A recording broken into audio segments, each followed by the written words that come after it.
Good morning, dear students. Welcome to our YouTube channel Academia Ambala. Children, today we are going to start chapter 6 Civics, that is Understanding Our Criminal Justice System Part 1. Before this, children, we have already studied our chapter 5, that is Judiciary. This Understanding Our Criminal Justice System is related to the Judiciary chapter.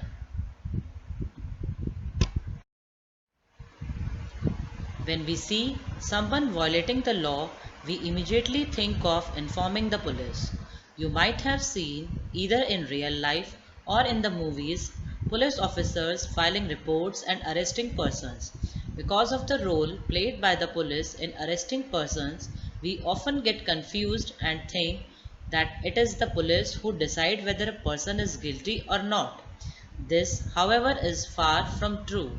After a person is arrested, and it is court of law that decides whether the accused person is guilty or not.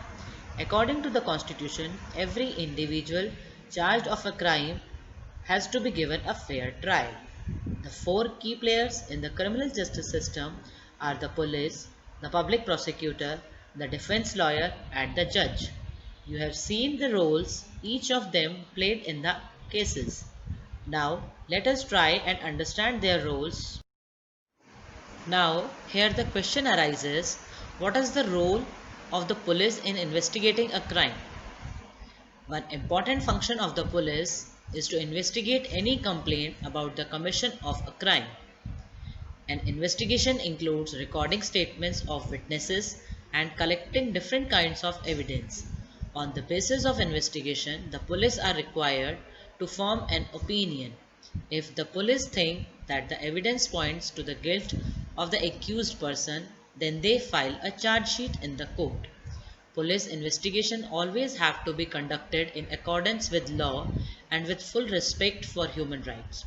The Supreme Court has laid down guidelines that the police must follow at the time of arrest, detention and interrogation. The police are not allowed to torture or beat or shoot anyone during investigation.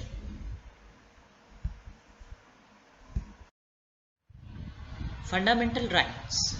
They cannot inflict any form of punishment on a person even for petty offences. Article 22 of the Constitution and criminal law guarantee to every arrested person the following fundamental rights.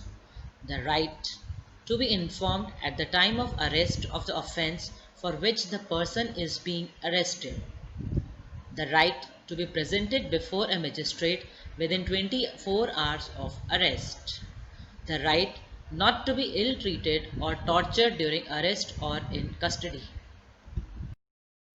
Confessions made in police custody cannot be used as evidence against the accused. A boy under 15 years of age and woman cannot be called to the police station only for questioning.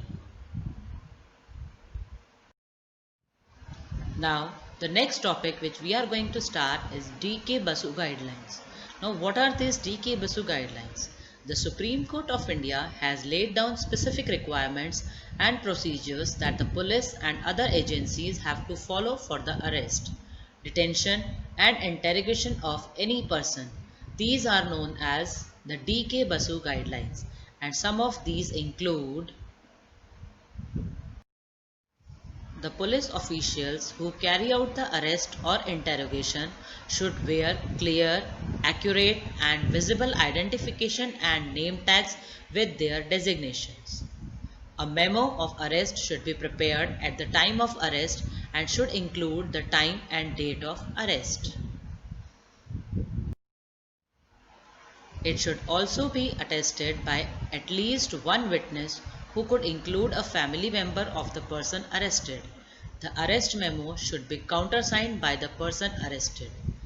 The person arrested, detained or being interrogated has a right to inform a relative, friend or well-wisher. When a friend or relative lives outside the district, the time, place of arrest and venue of custody must be notified by police within 8 to 12 hours after arrest.